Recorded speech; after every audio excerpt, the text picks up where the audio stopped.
Donc, notre prochain invité, c'est M. Guillaume Briand. C'est à titre de directeur général à la Fédération des coopératives d'habitation de l'Estrie que M. Briand va vous parler de l'importance et la façon de travailler avec un groupe de ressources techniques pour mettre en place un projet tel qu'un immeuble à logement. M. Briand, est-ce que vous êtes avec nous? Okay. Oui, je suis là. Parfait, excellent. Je pense que vous vouliez qu'on partage un écran aussi, hein? C'est bien ça? C'était pas tant l'écran que plutôt le lien Internet. Ah, OK, parfait, c'est bon. Ouais. Super. Quoique, si vous pouvez mettre le son, on pourrait peut-être aller le chercher en date du 15 mars. Moi, je pense que ça peut être... De toute façon, je vous laisserai écouter. Essentiellement, vous la connaissez peut-être, c'est le docteur Mélissa Généreux. Elle était directrice de la santé publique. Elle a accepté si moi, vous ne me connaissez pas, peut-être elle, vous la connaissez mieux. C'est une médecin, elle est reconnue, elle vient de faire une recherche, elle est passée à Tout le monde en parle à l'automne dernier. Et elle a accepté d'être filmée pour expliquer que, au fruit de leurs recherches et des expériences, dont la très malheureuse expérience à Lac-Mégantic, a quand même amené tout un savoir à leur niveau qui leur permettent de dire c'est quoi les remparts pour la santé des Québécois, c'est quoi les facteurs de protection. Et l'habitation en est un important, assurément, mais ils ont ajouté aussi que toute l'entraide, tout le sentiment de sécurité, la capacité à avoir de l'aide des gens qui habitent au même endroit que nous, là, dans un même immeuble, d'avoir une vie, entre autres, coopérative, amène un facteur de sécurité puis de résilience énorme par rapport aux crises qu'on peut vivre. Et des crises, il y en aura d'autres. Donc, moi, c'est ça, ça fait 22 ans que je suis dans le logement social et communautaire. Je suis directeur de la Fédé, donc on regroupe les fédérations existantes en Estrie. Il y en a plusieurs dans le Granit. Il y a l'Aqua La Fontaine à Lac-Mégantic. Je suis directeur aussi du GRT, c'est le groupe de ressources techniques. C'est ceux qui accompagnent les groupes, des fois sur des terrains de promoteurs privés. On peut prendre un bout de terrain et en faire un projet collectif, un projet coopératif. On a accompagné le Concerto, hein, que vous connaissez bien aussi. Et on est toujours à l'affût de tout financement qui peut aider à l'Estrie puis au Granit aussi. Encore récemment, il y avait un financement qu'on a pu aller chercher via la santé pour équiper les salles de rencontre afin de réaliser du soutien communautaire. Donc, on a équipé toutes les salles, entre autres au Concerto, pour tous les organismes confondus. Fait que souvent, l'habitation permet un lieu, une fondation, une base physique qui permet énormément d'échanges. Là, bien humblement, je vous dis rapidement, parce que j'ai peu de temps, avant la pandémie, ça venait d'un peu partout dans le monde voir nos projets au Québec et en Estrie.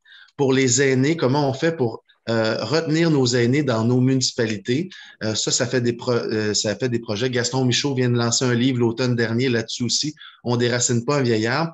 Donc, on a plein de membres dans nos coops d'habitation qui sont porteurs d'idées et de projets vraiment intéressants, rassembleurs et surtout qui permettent de garder nos gens. Ça, c'est pour les aînés. D'un autre côté, on a un projet de coop de propriétaires. On est les premiers encore en Estrie de ce type de propriété-là, c'est-à-dire que les coops d'habitation sont locatives, mais depuis un an, ça a pris des années, mais là, on a réussi. Depuis un an, on a déjà une quarantaine de familles qui habitent dans 2 projets de coop d'habitation, mais d'accession à la propriété, qui revient à peu près 25% moins cher que le marché et qui permet une vie coopérative. Donc, et aussi, je fais le lien entre les deux. Le GRT aide au développement du projet, mais la Fédé a sa vie pendant qu'on est dedans au fil du temps. Donc, on a développé aussi toute une approche de médiation citoyenne coopérative. Donc, dans nos projets, ils ont accès aussi à de la médiation sans frais pour régler les conflits. Les conflits font partie de notre vie, etc. Donc, pourquoi on vient d'un peu partout au Québec puis dans le monde, quand c'est possible, bien sûr, voir nos projets en Estrie? C'est pas parce que je suis plus frisé qu'un autre. C'est vraiment le travail d'équipe de gens qui habitent dans nos projets et ce qu'ils ont réussi à monter, puis l'impulsion, je dirais, toute l'aide qu'on a pu apporter pour que ces projets-là rayonnent. Donc, ça pour vous dire que quand vous êtes un promoteur puis vous dites, est-ce que d'avoir une partie de terrain que je pourrais vendre pour une coop ou un EBNL, c'est une bonne idée? La réponse est oui. Si vous avez vu les besoins grandissants en termes de logement. Donc, ça peut être une façon. De l'autre façon, c'est que vous êtes des gens, vous connaissez des gens intéressés à pouvoir trouver des logements. pour que ça soit pour tout type là, d'âge et de situation économique.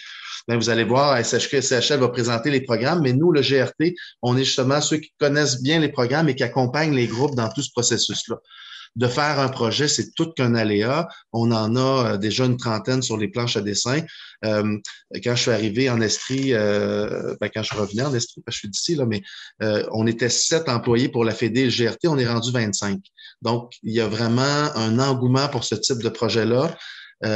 Docteur Généreux et les chercheurs avec elle confirment que c'est beau avoir un logement, mais il y a un milieu aussi, une proximité, puis une importance de ce tissu social-là de proximité qui est importante à tenir compte. On a la prétention de dire que nos projets coop ou OBNL permettent ça.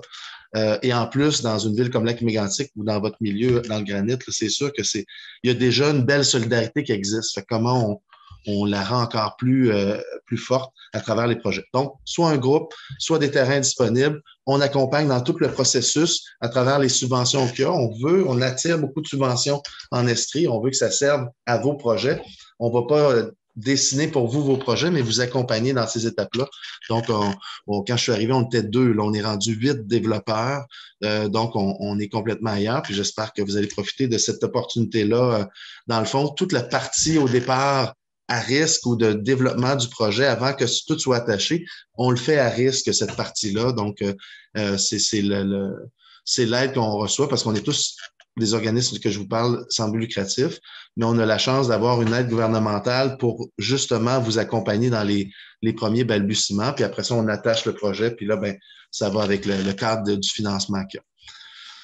Donc, voilà en quelques instants, là, mais les bases, c'est un groupe de base, un terrain. Ça fait partie des prémices là, qui sont importantes. La coop de propriétaires, ben, les prochaines possibilités, ça va être en 2023. Je sais qu'il y a eu des projets comme Vivacité que j'avais accompagné puis aidé à réfléchir puis à avancer leur projet. Je ne sais pas où ils en sont rendus, mais nous, ça a quand même pris 5 ans à faire autoriser par un financier qui est Desjardins et par la SCHL, donc sous le cadre d'un projet pilote.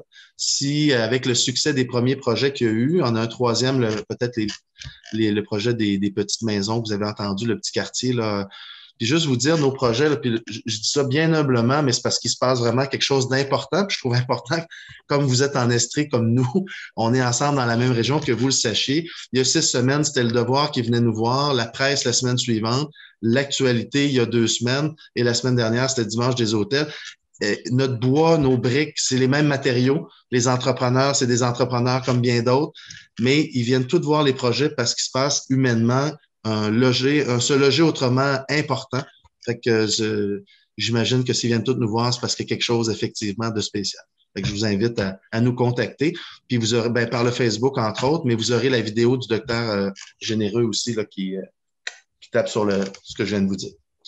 Bien, merci infiniment, M. Briand. Donc, vous aurez également, là, dans le lien, effectivement, vous avez la page Facebook, mais on va vous donner toutes les coordonnées de M. Briand aussi à la suite de l'événement.